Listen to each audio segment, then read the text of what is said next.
and good evening, my little ones. How are you all doing? I hope you've all had a wonderful weekend. It's almost about to get over, but I'm sure there's a great week right ahead of you. Well, welcome once again to yet another storytelling session from Mindseed Preschool and Daycare. My name is Shaily, and I'm going to be your storyteller for this evening. We have a wonderful story lined up for all of you today. And before I start the story, I have a question for all of you. Now, my question is, what makes all of you happy? It's a very simple question. It could be anything. So why don't all of you put it down on the chat box for me to read while I tell you what makes me very happy? There are many things actually. There's not just one. Talking to all of you on a Sunday evening makes me very happy. And sometimes eating lots of yummy ice cream makes me very happy. Even my work makes me happy. And spending time with my family makes me extremely happy. Going out on holidays with them, watching movies with them, and just sometimes talking to them also makes me very happy.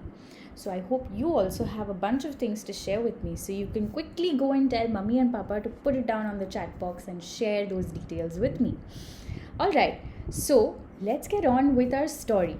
In fact, this time we are going to have a different way of telling you the story. So I'm going to see you soon after the story is done. Okay? Bye. So our story for today is Farida Plans a Feast. Now what's a feast?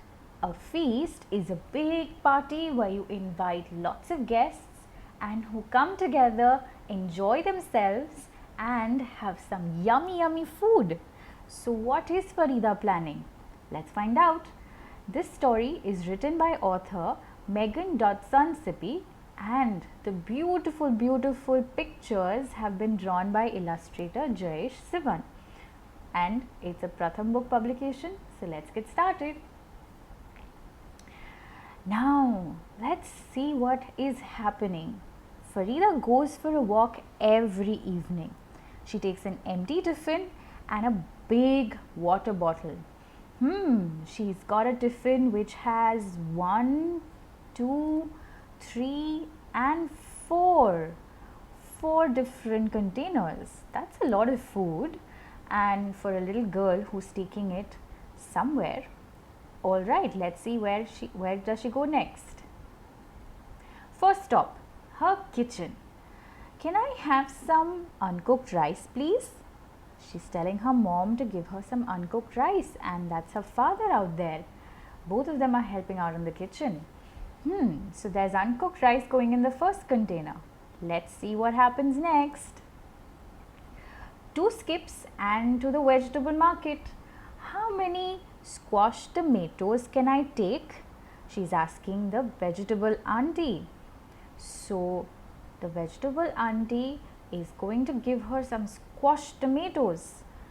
Alright, let's see where does she go hop next. 3 hops to the tea stall. Any broken biscuits, Tea Chacha? So Tea Chacha is going to find out how many broken biscuits are there in those lovely jars. How many jars do you see? There are so many cookies, sweets and lots of little biscuits. I see 1, 2, 3, 4, 5, 6, 7 and 8. Oh wow! I think there's going to be a lot of broken biscuits in all of these jars. 4 jumps to the beach. I hope you kept the smelliest fish for me, auntie. So the fish market auntie is going to give her some fishes for the third container, and that's something that she found out from the beach. Her next stop is at the potter's shop. 5 leaps to the potter's shop. Did you save some of the chipped bowls for me, Chacha?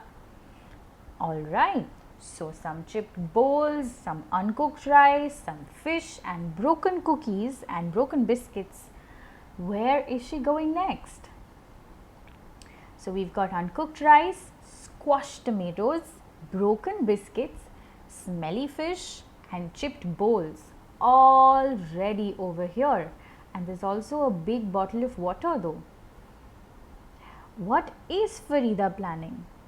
I also am wondering, what is she planning? Let's find out. Oh wow, she has some guests over here. Meow meow, a meal for the cats.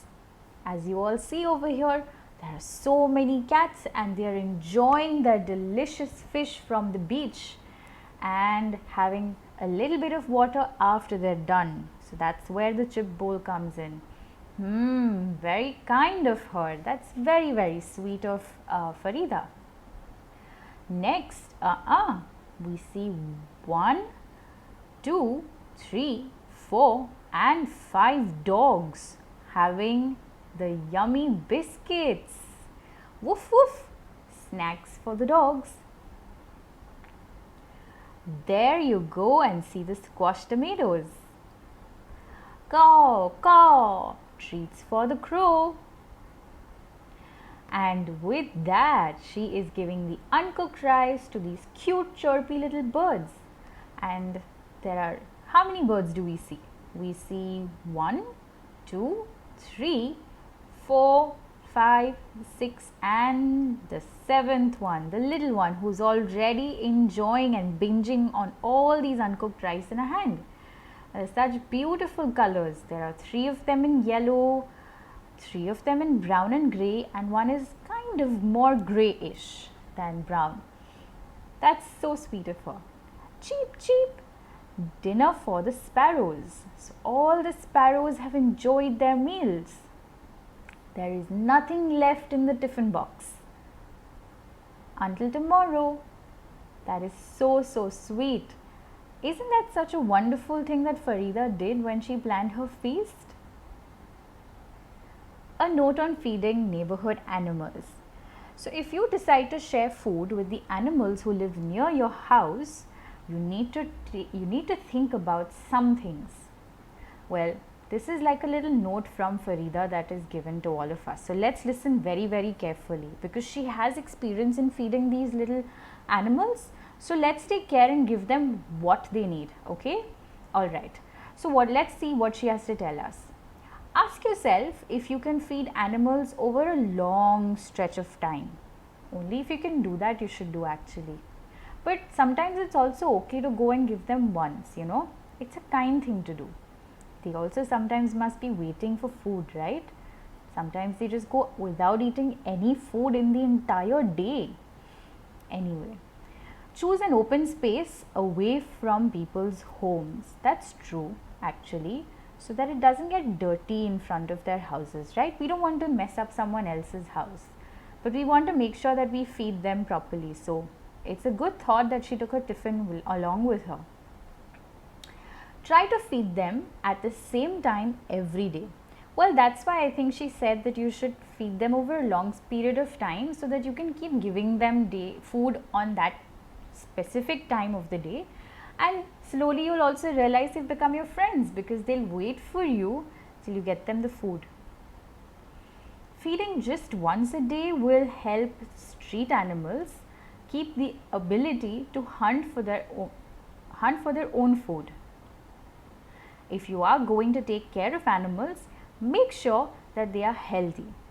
Call the local animal hospital and give them vaccinations. This is such a nice thought. It's actually very important. Even the animals that are there around us, the stray animals, the domestic animals, they are actually a part of our society. They also help us in some way or the other.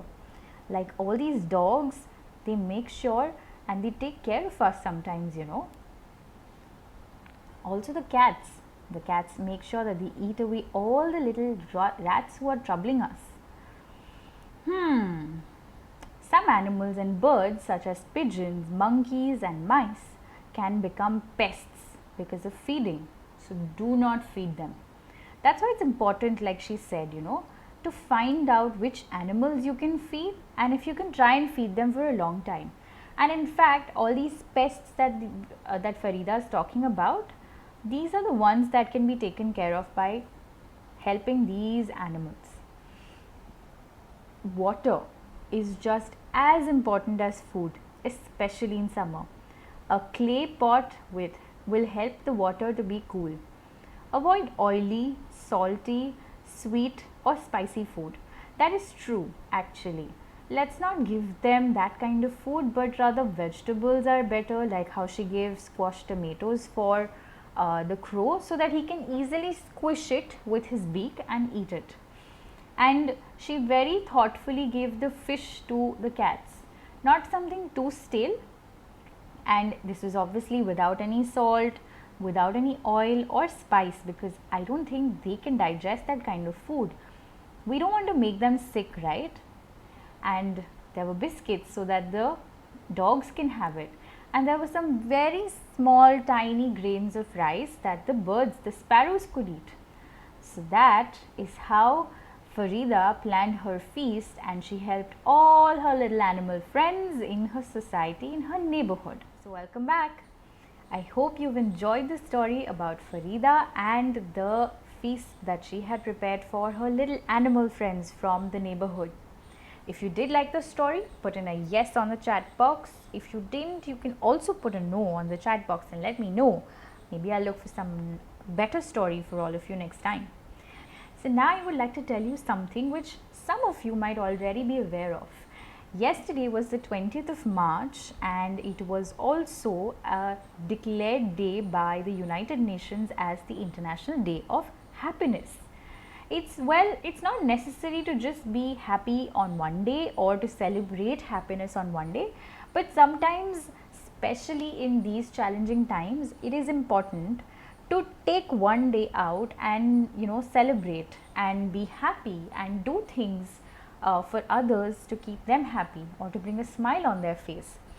And since these are all very, very challenging times that we are in, many of us can't still get out of the house, like our grandparents. They cannot roam around very freely, or little baby siblings that we might have, or sometimes it's even difficult to help people or animals who are on the street. So if you do get an opportunity to help our community helpers from the society, people who are sweeping our grounds, our roads, people like the traffic policemen who are working in this heat. There are sometimes even children on the street or families who live on the street who are very poor and would need some water or some juice, especially in the summer season.